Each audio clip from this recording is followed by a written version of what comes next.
Selamat siang semuanya, perkenalkan nama saya Laura Ruth Siregar, saya dari Fakultas Pertanian Prodi Teknologi Hasil Pertanian Universitas Jambi Angkatan 2021 dengan NIM D1C021055 dari kelas THP R001. Saya ingin mempresentasikan tugas saya mengenai pola-pola komunikasi di dalam keluarga.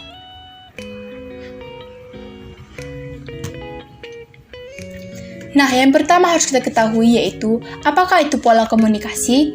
Pengertian komunikasi sendiri dapat dimaknai sebagai jalannya proses di mana seseorang maupun sekelompok orang menciptakan serta menggunakan sejumlah informasi agar saling terhubung dengan lingkungan di sekitarnya. Nah, pola komunikasi sendiri yaitu merupakan cara seseorang menyampaikan pendapat atau hal yang ingin disampaikannya kepada orang lain atau kelompok orang lain.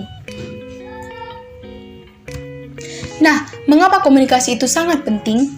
Nah, seperti yang kita ketahui, saat ini sudah tidak dapat dipungkiri lagi bahwa sering terjadi kelalaian dalam hal berkomunikasi antar keluarga. Nah, mengapa keluarga? Karena yang kita amati sekarang yaitu pola-pola komunikasi dalam keluarga, dan juga tidak jarang mengakibatkan hampir putusnya tali kekeluargaan.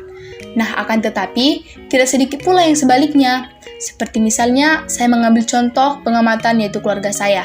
Komunikasi antar keluarga semakin erat yang disebabkan oleh pola komunikasi yang tepat antar keluarga.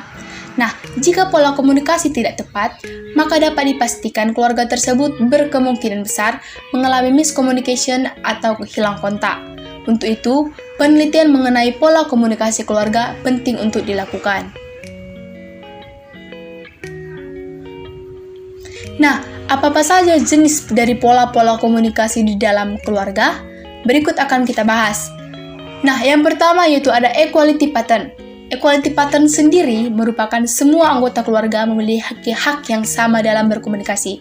Sang ibu berhak untuk menyampaikan pendapatnya, begitupun sang ayah dan juga anaknya. Nah, yang kedua yaitu balance split pattern, yaitu tiap orang memiliki kekuasaan masing-masing dilihat dari ahlinya dalam bidangnya masing-masing. Seperti misalnya, sang ibu yang ahli dalam bidang memasak, sang anak yang ahli dalam membersihkan rumah, atau sang ayah yang ahli dalam hal berkebun misalnya. Nah, yang ketiga yaitu unbalanced split pattern, di mana satu orang dianggap lebih daripada yang lainnya. Nah, yang terakhir yaitu pola monopoli. Nah, di sini merupakan satu orang sebagai pemegang kuasaannya. Nah, sering terjadi di mana pola ini terdapat satu kepala keluarga yaitu sang ayah yang memegang kekuasaan dari anggota-anggota keluarganya. Apapun yang dikatakan si ayah, itulah yang harus jadi. Nah, bagaimana pula pola komunikasi tersebut mempengaruhi komunikasi dalam keluarga? Berikut akan kita bahas. Nah, pola komunikasi tentu sangat berpengaruh pada kelancaran komunikasi antar anggota keluarga. Semakin sesuai pola yang diterapkan, semakin lancar pula komunikasi dalam keluarga tersebut. Nah, dalam keluarga, jika terjadi macet dalam berkomunikasi, maka keluarga tersebut akan berkemungkinan besar menjadi renggang. Jika komunikasi tersebut renggang, maka akan terjadi kecanggungan antar anggota keluarga yang mengakibatkan ketidakharmonisan dalam keluarga tersebut. Nah, dengan pola komunikasi yang baik dan sesuai, segala sesuatu dapat dibicarakan dengan terang-terangan dan tentu dapat mempererat hubungan antar keluarga, dan masalah yang terjadi pun dapat diselesaikan. Nah, pola komunikasi apakah yang diterapkan dalam keluarga saya? Nah, dalam keluarga saya yang diterapkan yaitu quality pattern, di mana setiap anggota keluarga berhak memberi pendapat masing-masing dalam berkomunikasi. Jika sang ayah sedang berbicara, maka yang lain mendengarkan. Dan begitupun dengan yang lainnya, jika ibu berbicara, maka ayah dan anaknya yang mendengarkan. Begitupun sang anak berbicara, ibu dan ayah harus mendengarkan dan tidak boleh dipotong. Nah, untuk informasi, beberapa tahun yang lalu sempat diterapkan pola komunikasi monopol dalam keluarga saya. Ternyata itu menimbulkan beberapa masalah dan ketidakcocokan di dalam keluarga saya. Karena keputusan tersebut mutlak di tangan sang ayah. Jadi, ibu dan anak-anak tidak diperkenankan mengeluarkan pendapat mereka dalam hal berkomunikasi. Namun, melihat ketidakcocokan tersebut, akhirnya secara perlahan pun pola komunikasi tersebut diubah menjadi seperti sekarang ini. Nah, apakah pola komunikasi equality pattern dapat mengatasi masalah?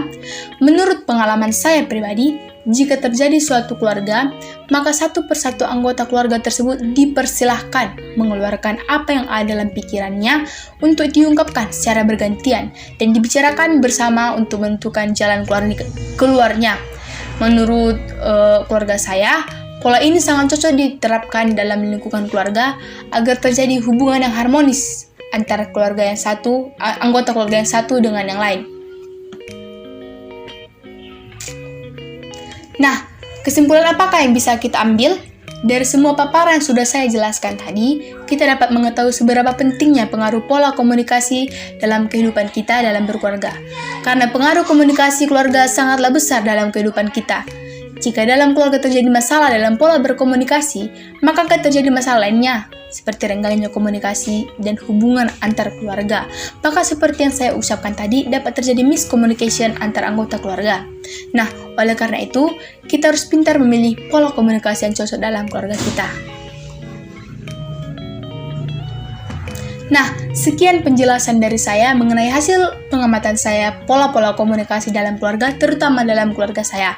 Jika ada kata yang salah, saya mohon maaf. Sekian dan terima kasih.